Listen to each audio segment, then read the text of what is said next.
Hey everyone, how are you guys doing? I am so sorry I missed you last night, but Carol allowed me to come on really quick before we go on to our live on 9.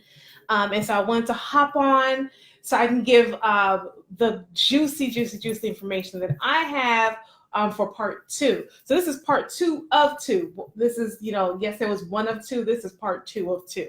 So, I just really wanted to give that information because I got caught up. I had a speaking engagement and I just did not get back in time. And so I wanted to make sure we definitely go over this information. So if you don't know who I am, my name is Melissa Jakes. I am CEO and founder of Rescue Event Planning. And I am also known as the Olivia Pope of live events, where it is handled. We handle all of your event needs. And so I'm going to get started on what we talked about. So the topic was yesterday is how to market your event with zero stress, part two. And this is like easy decor for event planning, right? And so things that we're going to talk about is how to set up for your event, easy decor that doesn't cost you much, easy setup if you don't have a huge team to do so. So this is like for my DIY folks, right? And so something that you must have when you're doing your event, if you're doing a conference, if you're doing a workshop, if you are hosting a book launch, anything like that, when it comes to being an influencer or releasing something new, like even for listening parties, you must have a step and repeat or a banner, some type of branding. That automatically is a part of your decor, your setup. And so you can get them off of Vistaprint, Office Depot, Staples, FedEx, Kinko's.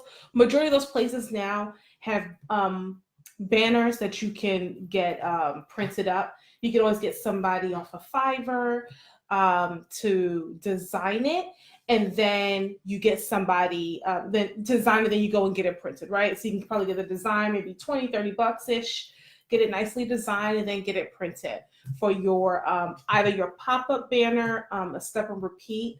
How the step and repeat works, and what I tell majority of my clients is that you get somebody to be a sponsor, and maybe they're going to sponsor $27 or $57, $47, $97 for their logo to be a part of the step and repeat. Your main logo's in the middle, and then you have your sponsors for their logos to be around your main logo or the name of the conference or workshop. And that's where everybody takes their picture in front of it. So when they're doing like your backdrops, then you have your photographer, their brands are there, and of course your brand is in the middle, but that also gives them exposure, and then also gives you funds for your event as well. So if you had if you were selling it for $97, let's say, for a spot on the step and repeat, and you had 10 people buy that, you can do the math that you're close to basically $1,000.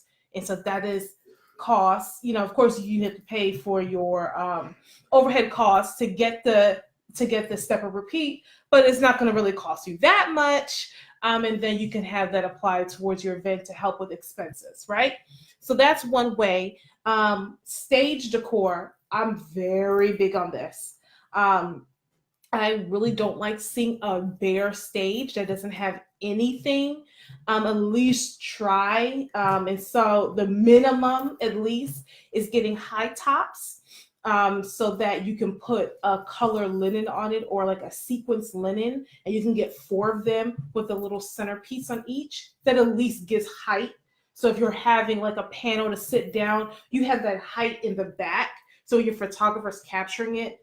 Imagine you're speaking on a panel, you're sitting down, and right behind your head is a centerpiece. That will look good on camera.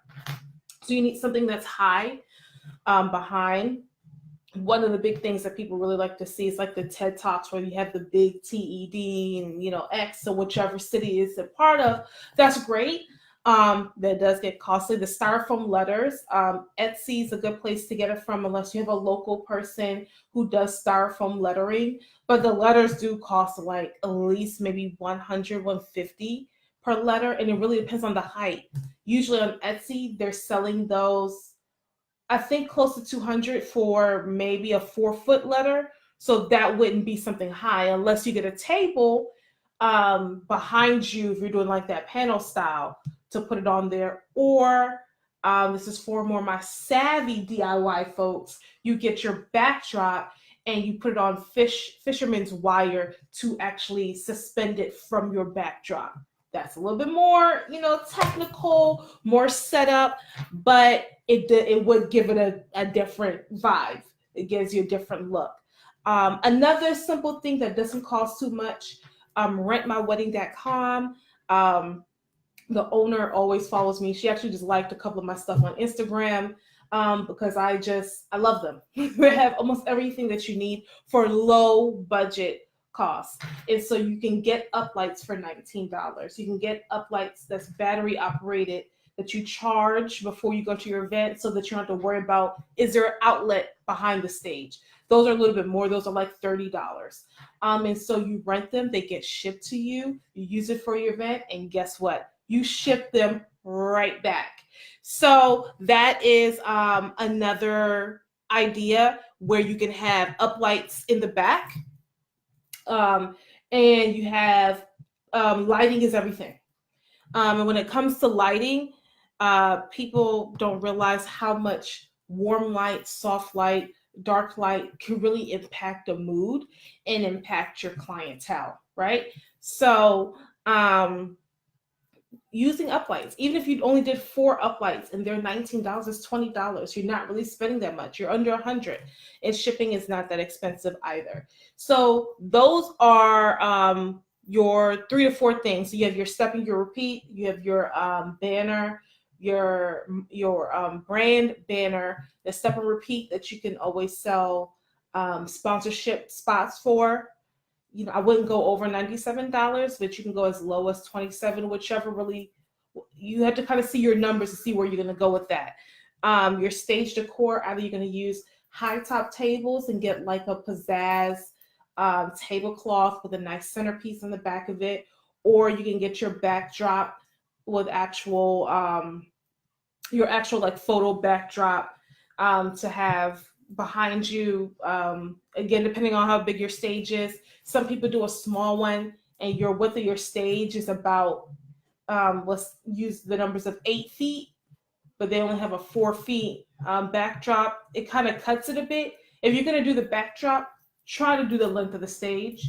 And if you can't do the length of the stage, for instance, if it was at 8 feet, I would do the 4 feet backdrop and then 2 high tops, so that it looks like it just wasn't, like you didn't mess up, right? You're trying to fix and fill the space because you don't want it to just be stuck right here. And when the person is sitting on the end, they're on your live stream, or they have their photos are being taken, and then you just see that dead space behind them. So try to fill your stage all the way to the end, because it is a stage. Like, that is your whole stage. If anything, your money needs to go there and your branding banner, because that is you. What some other people have done is taken their branding pop-up banners and put those at the end. Like, so they have their backdrop in the middle and they have 2 on the ends to fill the space. That works as well. You can also you could probably even sell a spot to have your banner on the stage. I would put that more as a premium. That is an idea to get funds back in to your event. But their pop-up banner is on the stage where everybody's taking pictures, videos, live streaming. That is probably one of like your headline sponsors that I would do that for, right? The other things are like for conferences, things to keep the branding going along, right? It's picture frames on the tables. And so you're not putting your pictures in them, of course. You're going to brand yourself. You're having, with your, let's say if I'm having Epic Events 101 workshop, right? Something like that. I don't know. Epic Events Workshop 101. I'm going to have my branding on there. I'm going to have my Twitter handle, my Instagram handle, Facebook handle, and then I might also put on there the Wi-Fi code, because everybody wants the Wi-Fi code. So not only is it useful, but I'm also continuing to brand myself throughout the event. So having those, IKEA has these cute little white ones that you're able to put one on the front of the back. and it has a like a plexiglass slip, and you just print them off 5x7, cut it, stick them in, and you're done. Or get them printed like at Kinko's where it's already a 5x7 and it's done, or 4x6. I think it's actually 4x6. Whichever is rebranding on the tables. So that is definitely good to have. Some people forget the bathrooms. Don't forget, for your men and your women, having those little nice little kits where you have floss, mints, smell good lotions, tissues, and then you have your maybe getting somebody to sponsor that, and their business card or a little tent card again is right next to it that they sponsored this basket for the conference. There you go. Again, another source of income to help with the event. You tell them exactly what you want in the basket, or they give the monetary amount that goes towards the basket. Same thing for the guys. Don't forget little smell goods, tissues, mints, whichever guys need, well, depending on your population, you're going to do different things. So those are different ways for decor that you don't have to spend so much money on and get people to sponsor those items. Can help you still with your brand and your event, but keep it at a low cost. Yes, those are my three things. So we have the step and repeat, we have our stage decor, backdrop, we have our uplighting from rentmywedding.com, styrofoam lettering.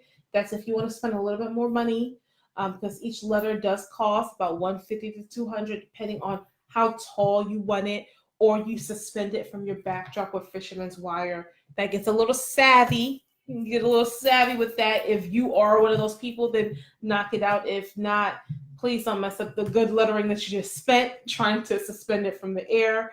Definitely get with an event planner or a decor stylist. And then you're going to do the picture frames on the tables. It's not only going to have your brand, but have something useful. Wi-Fi code. Bathroom is located here. Water in the back. Do you need help? Blah, blah, blah. You could also, thought just came to mind, have other people's brands on there. Making sure that you have one side and maybe they have another. And again, that's another sponsoring spot. Do you want advertisement throughout the workshop? That's an advertisement spot. Maybe something like that's $27, $17 as low cost. You're going to have them printed out anyway. So you might as well just have them design and send it to you and you're good to go, right? So you're going to have those on the table. And then the bathrooms, having somebody sponsor the bathroom, or it's, you do it yourself and then you continue the brand throughout. Whatever way you're trying to go, those are easy decor pieces that definitely helps you out and helps you build your brand while you're on a low budget or just cost effective. So I hope this definitely did help you out. I know it's late information, but I wanted to make sure that you got part 2 of how to have easy decor for your events. These things are very easy, especially like for the basket. You can go to the dollar store and get some really nice stuff for your basket. Toothpaste, the little throwaway toothbrushes. If you have like an all-day conference and there was food provided and they want to freshen up, little mini mouthwash. There's little stuff that you can do to fill the basket. And then just make sure you fill it up if your conference is multiple days, that you restock your basket. But that just really puts more emphasis to your guests, that you're really thinking through about every aspect and not just, you bought my ticket for my event, thank you, get this content and leave. You're giving them the experience and the vibe and the mood, because once somebody's mood is set and they're really feeling it, they're going to really be even more excited about the content because they're just so excited to be there, and just that atmosphere makes them feel like they should be there. When they can get connected and feel like they need to be there, no matter how great the content is, it's still a feeling. You're selling an experience, and then you're selling the content. So those are things to remember. Mood is everything. Lighting is everything. Room temperature is everything as well. And we'll get into that planning aspect later. So thank you guys so much for paying attention and joining in. If you're watching the replay, put #replay and let us know. If you have any questions, definitely do access, and we'll be willing to answer them in a timely manner. Thank you guys so much. I'll see you later. Bye.